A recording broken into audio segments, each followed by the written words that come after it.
Summary of Canto 3, Chapter 33. Activities of Lord Kapila. After hearing the teachings of Lord Kapila, Devahuti began to offer her prayers. Then, in this chapter, Kapila gave his final instructions to her and he left Ganga Sagar. Devahuti followed those instructions and she perfected her life. Hearing the wonderful instructions of Lord Kapila, Devahuti became free from ignorance and offered her respects unto the Lord, and she offered very beautiful prayers. She told him, how is it that you appeared from my womb? Even Brahma, who takes birth from the lotus flower that is grown from your abdomen, simply meditated upon you. Your body is the very source of unlimited universes. Your body is the source of all the universes, and still you put your body within the abdomen of a common woman like me. By your diverse energies, creation, maintenance, and dissolution take place. You are the self-determined and the Lord of all, and your appearance is inconceivable to us. How is it possible for that Supreme One who has in his belly, the whole cosmic manifestation to take birth from my abdomen? You appear you are the cause of the entire manifestation of this universe, and also you appear at the end of the millennium as Vatapatra Shayi, and you lick the toe of your lotus feet. To diminish the sinful activities, to enrich and distribute knowledge in devotion and liberation is actually the purpose of your appearance.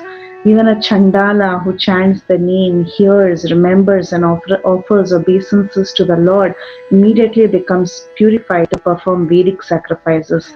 Then what to speak of persons who can directly see you? They are glorious even if born in Chandala families whose tongues are chanting. They must have executed austerities, fire sacrifices, taken holy baths, achieved good manners, and studied all the Vedas. I offer my humble obeisances unto you. You are Vishnu, you are the Brahman, you are the Supreme Person. You are the object of meditation of the purified mind and the destroyer of the influence of the three modes of material nature and the repository of all the Vedas. After he heard these prayers, Lord Kapila was satisfied by the words of his mother, towards whom he was very, very affectionate. But he replied with gravity. He told her, by following this easy path of bhakti that I have instructed to you, you shall very soon be liberated even within your present body. So please have faith in these instructions that are practiced by those who know the truth and which will give you fearlessness. Those who are not conversant with these will attain death. Then Maitreya told Lord Kapila took permission from his mother and left home.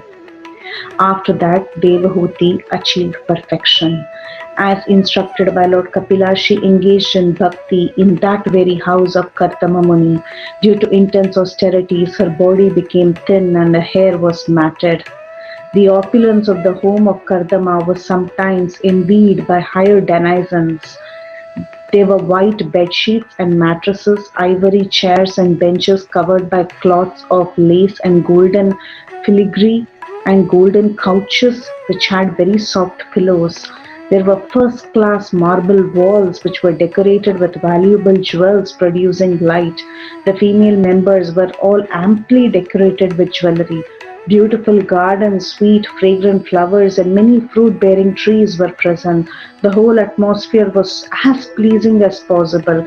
The Gandharvas would sing about Kardama Muni's glorious household life, and Kardama gave his wife all protection at all times. In spite of all this opulence, Devahuti actually was very detached. Saintly Devahuti, in spite of her many possessions, gave up all such comforts. She was only sorry that her great son was separated from her. Devahuti's husband had already left home, and then her only son Kapila left home. Although she was pure and knew all the truths, she was very aggrieved at the loss of her son, just as how a cow is affected when her calf dies. Meditating upon her son Kapila, who is the Supreme Lord, she quickly became unattached to her nicely decorated home. Thereafter, Having heard with great eagerness in all detail from her son, Devahuti began to meditate constantly upon the form of Lord Vishnu. She practiced Bhakti Yoga endowed with strong renunciation and knowledge and purity of mind. Being fully absorbed in meditation, all misgivings disappeared. Her mind became fixed in Bhagavan and she automatically realized the knowledge of Brahman. She attained bliss and all material pangs disappeared as she was freed from material designations.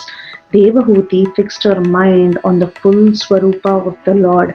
If one has complete knowledge of the Supreme Lord, then knowledge of the impersonal Brahman and Paramatma are automatically realized, just like what happened to Devahuti. Due to attaining eternal trance and freedom from illusion, she forgot her body. She did not become thin as she had no mental anxiety at that time. Completely absorbed in Lord Vasudeva, she was unaware of her body, and with her unbound hair and disarrayed clothing, she was being protected by the Lord. By following the principles instructed by Kapila, she became liberated and quickly achieved the Lord without any difficulty. She attained perfection in the sacred and famous place called as Siddhapada. The material elements of her body melted into water and are now a flowing river, which is the most sacred of all rivers. Anyone who bathes there also attains the same perfection. Lord Kapila left with the permission of his mother and went towards the northeast in the direction of the Ganga Sagar. He was praised by the Siddhas, Charanas, Gandharvas, sages and Apsaras.